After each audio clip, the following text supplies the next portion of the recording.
ঢাকা বিশ্ববিদ্যালয় কর্তৃপক্ষ কর্তৃক আয়োজিত সর্বশেষ যে মিটিং অনুষ্ঠিত হয়েছিল, অর্থাৎ ঢাকা বিশ্ববিদ্যালয় ক্যাম্পাস হল পর্যায়ে এবং ঢাকা বিশ্ববিদ্যালয়ের যে সামাজিক ও সাংস্কৃতিক যে সংগঠনগুলো রয়েছে, সেখানে ছাত্র রাজনীতি কিভাবে চালু থাকবে এবং ছাত্র রাজনীতির ধরনটা কি হবে তার রূপরেখা প্রণয়নের জন্য সর্বশেষ যে মিটিং হয়েছিল তার আপডেট নেওয়ার জন্য আমরা এসেছিলাম।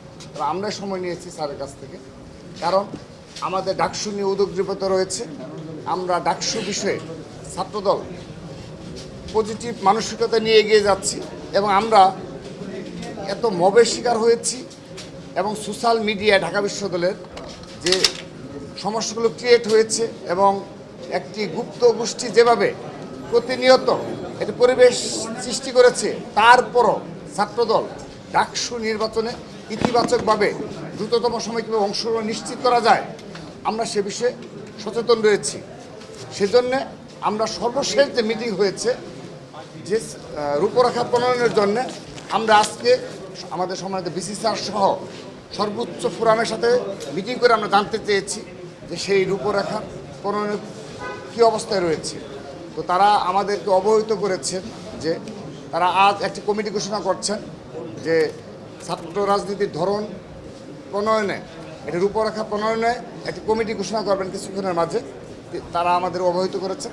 এবং সেই কমিটি ঢাকা বিশ্ববিদ্যালয় ক্যাম্পাস হল পর্যায়ে এবং সামাজিক ও সাংস্কৃতিক সংগঠনগুলোতে ছাত্র রাজনীতির ধরন কী হবে সেই রূপরেখা প্রণয়নে আমাদের ছাত্র সংগঠনের মাঝখান থেকে মাঝে 23টি সংগঠন থেকে ইতিমধ্যে মতামত নিয়েছেন।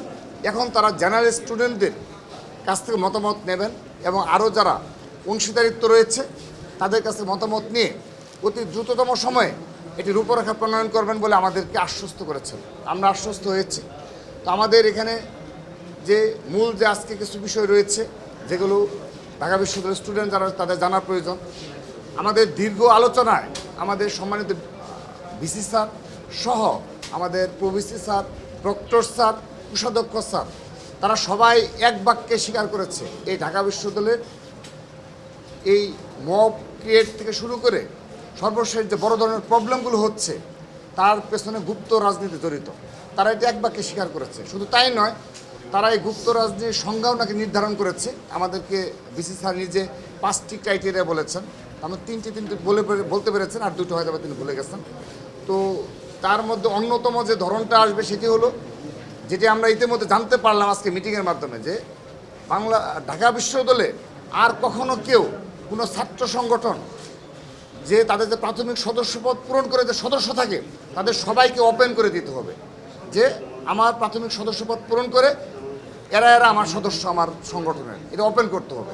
তো এটি তারা আমাদেরকে জানিয়েছে, আমরা আশ্বস্ত হয়েছি। আমরা বিশ্বাস রাখছি যে তারা এখান থেকে পিছুপা হবে না। যদিও আমাদের মাঝে মধ্যে সন্দেহ উদ্বেগ হয়, আজকের মিটিংয়েও আমরা যেটা লক্ষ্য করেছি যে তারা গুপ্ত রাজনীতির কথা বলতে অনীহা এবং তারা এটা তাদের মাঝে একটা ভীতি কাজ করে। তো এটি নিয়েও খোলামেলা আলোচনা হয়েছে। তারা যেটি বলেছে, আমরা তাদের আমাদের প্রভিসি স্যার, প্রক্টর স্যার তারা নিজে কিছু স্ক্রিনশট দেখিয়েছে যে তারা যদি কখনো গুপ্ত রাজনীতি নিয়ে কথা বলে কিংবা এই আলোকে কিছু কাজ করতে যায় তাদের চরিত্র হরণ করা হয় এবং তাদের সামাজিক যোগাযোগ মাধ্যমে অনলাইন ব্যাশিং করা হয় তাদের আমাদের সম্মানিত শিক্ষক বিদ্যুতের নিয়ে। তো তারা তাদের সে আফসোসের কথা তো আমাদের বললো। তো আমরা তাদেরকে আশ্বস্ত করেছি আমরা সচেতন ছাত্র সংগঠন হিসাবে, যেহেতু জুলাই আগস্ট গণ অভ্যুত্থানের যে চেতনা রয়েছে সেটি ধারণ করেই সকল ছাত্র সংগঠন ক্যাম্পাসে ছাত্র রাজনীতি করছে।